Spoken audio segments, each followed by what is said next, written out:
Colonel Sophia Qureshi का अपमान करने वाले भाजपा के मंत्री विजय शाह के खिलाफ ढंग से एक्शन लिया गया होता तो बड़ी संभावना है कि मध्य प्रदेश के डिप्टी सीएम जगदीश देवड़ा ऐसी बयानबाजी नहीं करते। सोफिया कुरैशी पर आरोप लगाया कि आतंकवादी का ये बहन पाकिस्तान की बहन है, उसको तो शर्म से घुट्टू भर पानी में मर जाना चाहिए। आप देख रहे हैं MA न्यूज। भारतीय सेना और देश का अपमान करने में भाजपा नेताओं का कोई जोड़ नहीं है। अब नया बयान मध्य प्रदेश के डिप्टी सीएम जगदीश देवड़ा का आया है। यशस्वी प्रधानमंत्री जी को हम धन्यवाद देना चाहेंगे और पूरा देश की वो सेना, वो सैनिक उनके चरणों में नतमस्तक है। उनके चरणों में पूरा देश नतमस्तक है।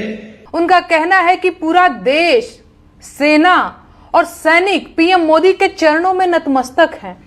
अब मैं सच में कंफ्यूज हूं कि भाजपा के नेता खुद मूर्ख हैं या वो पूरे देश को मूर्ख समझते हैं। उन्हें क्या लगता है ये देश और देश की जनता उनकी बपौती है? वो खुद को राजा और जनता को प्रजा समझने लगे हैं क्या वो भूल गए हैं कि जिस कुर्सी पर बैठकर वो बकवासबाजी कर रहे हैं वो जनता की दी हुई है और जनता जब चाहेगी उन्हें कुर्सी से उतारकर जमीन पर बैठा देगी। देश की सेना देश का गौरव और सम्मान है और उसके बारे में फालतू बयानबाजी करने का अधिकार किसी नेता के पास नहीं है। भारतीय सेना देश की सेना है, किसी भाजपा नेता की सेना नहीं है। और जिसे इस तरह का कोई भी भ्रम हो वो अभी इसी वक्त दूर कर ले।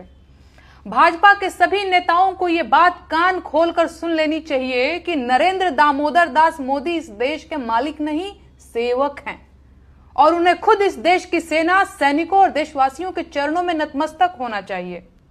अगर किसी भी भाजपा नेता को मेरी बात से कोई ऐतराज हो तो उसे इसी वक्त स्वयं मोदी जी से यह बात कंफर्म कर लेनी चाहिए कि किसके चरणों में कौन नतमस्तक है।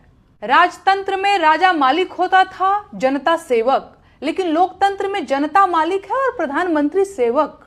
लोकतंत्र और राजतंत्र के बीच यही मूलभूत अंतर है। लेकिन भाजपा नेताओं के बयान सुनकर लगता है कि भाजपा ये बात भूल चुकी है।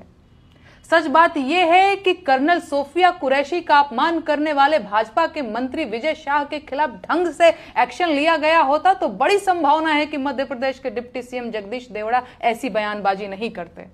लेकिन भाजपा हमेशा अपने दोषी नेताओं को बचाती रही है और उसी का परिणाम है कि विपक्ष के नेताओं का अपमान करते करते ये लोग देशवासियों और सेना का अपमान करने लगे हैं। इन लोगों का मन बहुत बढ़ गया है और अब ये देशवासियों की जिम्मेदारी है कि वो उन्हें उनकी सही जगह याद दिला दें।